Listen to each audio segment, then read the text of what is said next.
नमस्कार।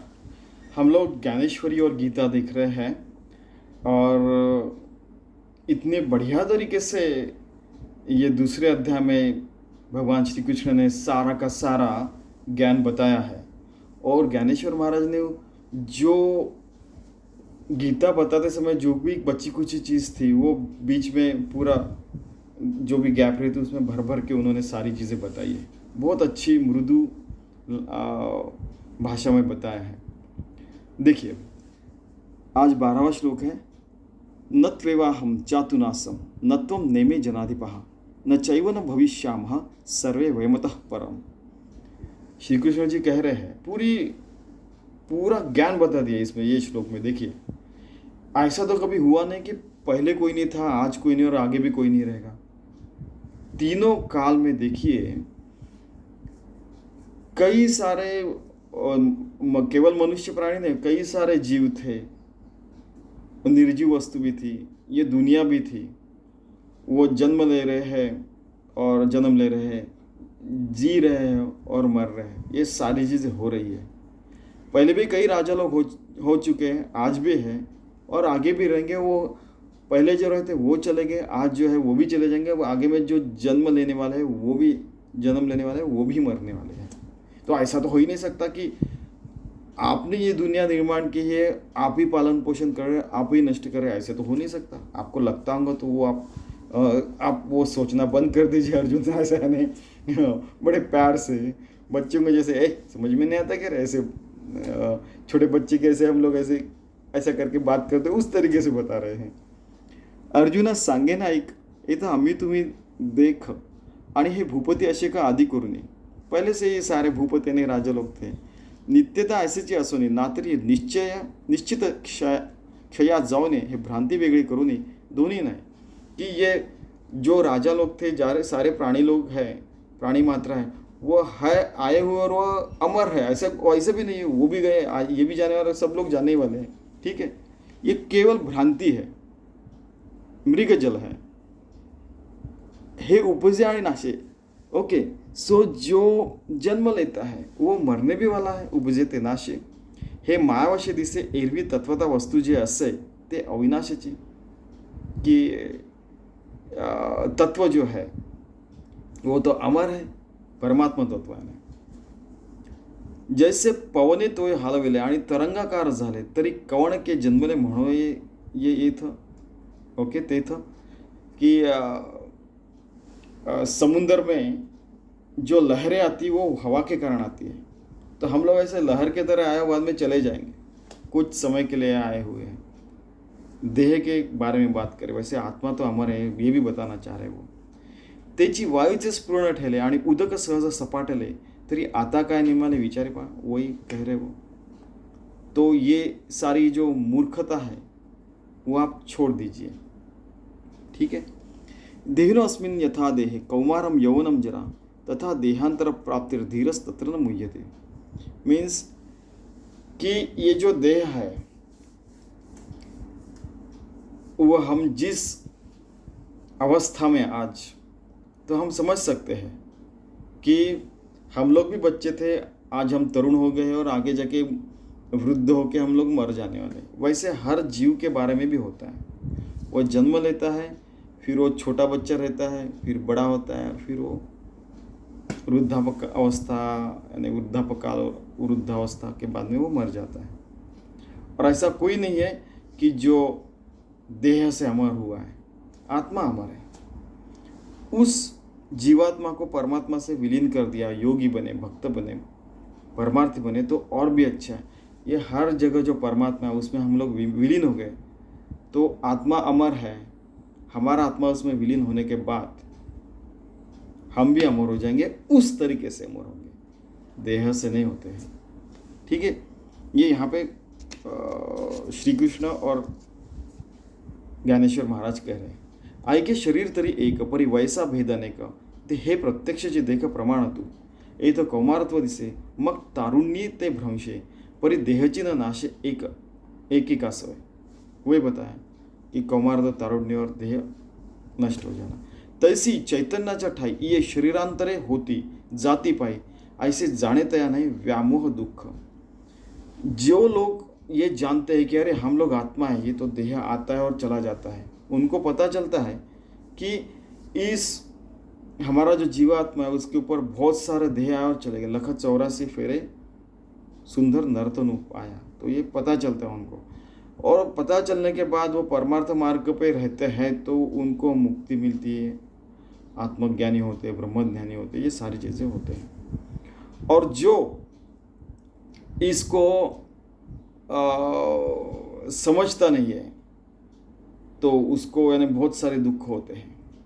लेकिन अगर ये अनित्य है, ये हमें पता चला, तो क्या होता है कि जैसे ऐसे थोड़ी सी मार पड़ी या ऐसे ऐसे किया हमने, हाँ जानबूझकर बोल रहा हूँ मैं, या किसी ने आइसक्रीम खाया तो बहुत अच्छा लगता है, तो ये जो यानी ये पंचेंद्रिय जो है कि ये अपनी स्किन है, यानी अपनी कांति जो है, और नाक से हम लोग ये लेते हैं, सांस लेते हैं, आँखों से देखते हैं, बुद्धि से हम लोग सोच सकते हैं, कान से सुन सकते हैं। तो हर ये जो चीज़ है पंचेंद्रिय, उनको अच्छी चीज़ें अच्छी लगती है कि हमको अच्छी चीज़ें सुनना अच्छा लगता है, अच्छी चीज़ें सुनना अच्छा लगता है, सूंघना और सुनना, आँखों से भी अच्छी चीज़ें देखना अच्छा लगता है। लेकिन हर चीज़ का हर चीज़ की एक मर्यादा है, ठीक है। तो ये मर्यादा वैसे ही हम आत्मा है ऐसे हम लोग सोचेंगे तो अपने देह की मर्यादा भी हमें समझ में आती है, और जो 84 लक्ष योनि घूम के हम लोग आए हैं तो उसकी मर्यादा समझ जाने के बाद अरे नहीं, हमें अगला जन्म तो नहीं लेने का है, हमें इसी जन्म में मुक्ति पाना है। ये जिसको ये सारी चीज़ें समझ में आती है तो वो सुख दुख के परे, इंद्रियों के विषय, जो विषय भोग कहते हैं उसको, कि केवल आइसक्रीम ही खाना, केवल अच्छी बातें सुनना, इसके भी परे चले जाते हैं, और हम लोग उत्पत्ति और विनाश के भी आगे चले जाते हैं फिर, ठीक है। इसका मतलब ऐसा नहीं कि अन्याय सहते रहे, नहीं ऐसा नहीं, ये कुछ अलग बताना चाहते हैं। कुछ लोग टेढ़े में घुस जाते हैं, तो आयो तो ऐसा करेंगे क्या वैसा, नहीं नहीं, अरे यार प्लीज़ सुनिए ये क्या कह रहे हैं, हमारे भलाई के लिए ये बता रहे हैं। आज कितने सारे लोग हैं जो स्ट्रेसफुल रहते हैं तो उनको फिर दवाई लेनी पड़ती है, लेकिन ये सारी चीज़ें समझ ली तो शायद उनको वो भी न करना पड़े। तो अगर फिर वो कहते कि हाँ वो डॉक्टर लोगों का क्या डॉक्टर लोगों को भूखे मारना है क्या वगैरह, यानी कुछ भी बातें करते हैं। ये सवाल हमने सुने हैं। अरे बाबा, अगर एक चींटी का भी दाना भगवान ने बनाया है तो क्या हमें भी हमारा दाना पानी नहीं मिलेगा? मिलेगा, प्रयास करने का है बस, ठीक है। इथं निर्णावय हेची कारण जे इंद्रिया अधीनपणा तीही आकळी जे अंतःकरण म्हणून भ्रम है, कि हमें भ्रम कब होता है कि जब हमें पता नहीं चलता कि क्या शुरू है, जब हमें पता चलता कि अरे ये तो हर किसी के जिंदगी में होते रहता है, पार्ट ऑफ लाइफ ऐसे कहते हैं। इंद्रिय विषय सेविती तेथे हर्षु शोक उपजती हे अंतर आपलोविती संज्ञात येणे, ठीक है। कि हम लोग आइसक्रीम खाते हैं जीवा से तो अच्छा लगता है, तो तब हमें हर्ष होता है, और गलती से कहीं पैर को ऐसे ठेच लग जाए, ठोकर लग जाए तो हमें बुरा लगता है, ठीक है। ज्या विषयांचे एकनिष्ठता काही नाही ते तर दुःख आणि काही सुखही दिसे, कभी सुख कभी दुःख होता है। देखे शब्दाची व्याप्ति निंदा आणि स्तुति ते तर द्वेषाद्वेष उपजती श्रवणद्वारे, निंदा स्तुति सुना तो हमको बुरा लगता है श्रवण द्वार से। तो भ्यासुर आणि सुरेखा हे रूपाचे स्वरूप देखा, हे उपजय सुख दुःख नेत्र है, नेत्रों को भी वैसे अच्छी और बुरी चीजें समझते, हमको इसके परे लेके जा रहे हैं भगवान। तो घ्राणे संगे ओके, सुगंध आणि दुर्गंध हा परिमळाचा भेदू आणि घ्राणासंगे विषादू तोषू देतात, तोषू यानी सुखद, ठीक है। तो सुगंध और दुर्गंध, ठीक है, उसके भी परे हमें जाना है, ऐसे भगवान कह रहे हैं। तैसाचे द्विविध रसू उपजवी प्रीति त्रासू म्हणून हा अपभ्रंश विषय संगू। तो ये सारी चीज़ें जो आ रही है वो विषय संग के कारण है, कि विषय यानी कि आइसक्रीम में विषय, ये खाना अच्छा लगता है, लेकिन अचानक वो आइसक्रीम में कंकड़ आ गया तो वो बुरा लगता है ठीक है। ऐसा देखिए, इंद्रियाधीन होई से तै शीतोष्णाते पाहिजे आणि सुख दुःखी आकळीचे आपण पे. कि शीत उष्ण, ठंडा गरम, सुख दुख, ये समझ में आता है. हमें थोड़ी सी तितिक्षा चाहिए, हमने थोड़ा सा यानी सहना चाहिए, तो पता चलता कि अरे ऐसा है. बहुत ज़्यादा नहीं, किसी ने अत्याचार किया वो नहीं सहना चाहिए, लेकिन ये पता चलना चाहिए कि अरे अभी बारिश आ रही है तो थोड़ी यानी थोड़ी गर्मी होने वाले, बाद में बारिश गिरने के बाद ठंडी गिरने वाली है. वैसे ठंड में ठंडी रहने वाली, गर्मी में गर्मी रहने वाली. लेकिन उतना अगर हम लोग थोड़ा सा सह लेते तो हमारे देह को भी एक तितिक्षा यानी सहने की आदत हो सकती है.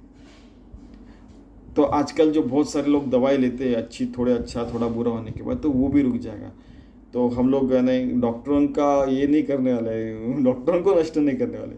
हम लोग नष्ट करने वाले हैं कि जो बहुत बुराई है जीवन में वो नष्ट करने वाले हैं. हम लोग सस्टेनेबल डेवलपमेंट गोल, शाश्वत विकास लक्ष्य भी प्राप्त कर सकते हैं, चंद्र मंगल के परे भी जा सकते हैं अगर हम ये सारे चीज़ें करेंगे. तो या विषय वाचून काही आणि के सर्वथा रम्य नाही, ऐसा स्वभावाची पाही इंद्रियांचा. इंद्रियों को तो अच्छी चीज़ें अच्छी लगेंगी और फिर वो सतत अच्छी लगनी चाहिए, वो भी उसके पीछे भी लग सकते हैं. ठीक है. और जिसका बहुत पैसा है, बहुत पावर, वो तो सतत अच्छी चीज़ें उपभोग करने का ही सोचेंगे.